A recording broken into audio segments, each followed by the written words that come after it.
الحمدللہ والصلاة والسلام علی رسول اللہ۔ اگر منی کو نجس کہیں تو کیا بستر پر لگی منی کی نجاست گیلے جسم میں منتقل ہو جاتی ہے؟ سوال کیا گیا ہے، دوران جنابت گدے اور رضائی کو منی لگ جاتی ہے؟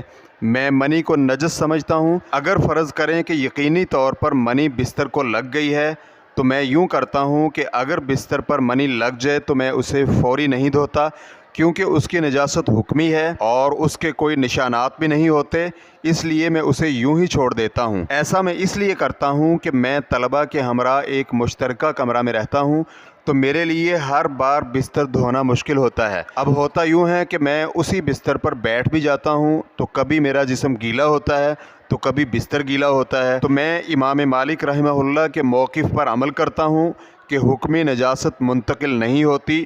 تو کیا جو میں کرتا ہوں وہ صحیح ہے؟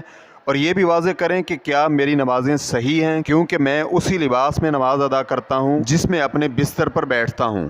الجواب بعون اللہ سبحانہ وتعالی۔ اول، کیا منی پاک ہے؟ فقہاء کرام کا منی کے پاک یا نجس ہونے کے بارے میں اختلاف ہے اور اس حوالے سے ان کے دو موقف ہیں۔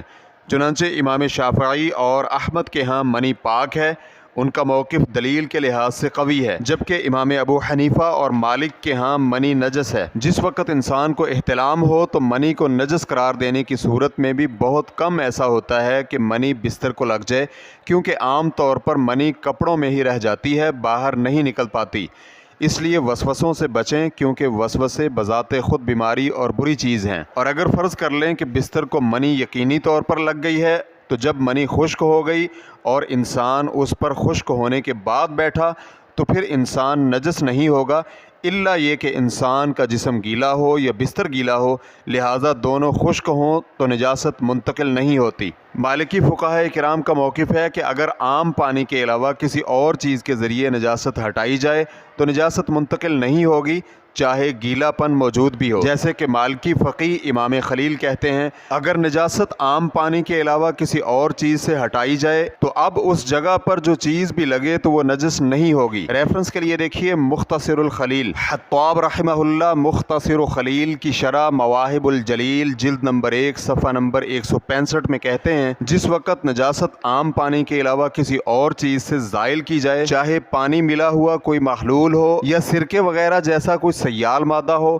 اور اگر ہم کہیں کہ اس عمل سے وہ جگہ پاک نہیں ہوگی بلکہ وہ جگہ ابھی بھی نجس ہی ہے، وہاں نماز ادا کرنا جائز نہیں ہے، پھر اس جگہ کے گیلے ہوتے ہوئے کوئی چیز وہاں لگے یا وہ نجس چیز خشک ہو یا گیلی، تاہم اس کے ساتھ لگنے والی چیز گیلی ہو، تو کیا یہ لگنے والی چیز نجس ہو جائے گی یا نہیں؟ اس حوالے سے دو اقوال ہیں۔ ابن عبد السلام اور مؤلف وغیرہ کہتے ہیں کہ اکثر اس کے نجس نہ ہونے کے قائل ہیں۔ اسی طرح علیش رحمہ اللہ منح الجلیل جلد نمبر 1 صفحہ نمبر 73 میں کہتے ہیں، اگر نجاست اپنی جگہ سے عام پانی کے علاوہ کسی اور چیز کے ذریعے زائل ہو گئی ہو، مثلا ایسے پانی سے جس میں گلاب یا کلی کے گر جانے سے اس کا رنگ بدل گیا اور اب نجاست کی جگہ پر گیلا پن موجود ہے، اسی گیلی جگہ پر کوئی خشک یا گیلی چیز لگی یا وہ جگہ تو خشک ہو گئی لیکن کوئی گیلی چیز وہاں لگے تو اس جگہ کو لگنے والی چیز نجس نہیں ہوگی۔ یہی حنبلی فقہی موقف ہے۔ تو جگہ خشک ہونے کا مطلب یہ ہے کہ نجاست کو عام پانی کے علاوہ کسی بھی چیز سے زائل کر کے جگہ خشک ہو جائے۔ یہ مطلب نہیں ہے کہ نجاست زائل کیے بغیر نجاست ہی خشک ہو گئی اور پھر اس کے ساتھ کوئی چیز گیلی یا خشک لگے۔ واللہ تعالی اعلم۔ اسلام QA ریکارڈنگز مؤسسۃ الشیخ محمد صالح المنجد، المملکۃ العربیۃ السعودیہ، فتویٰ نمبر 389002۔ والسلام علیکم ورحمۃ اللہ وبرکاتہ۔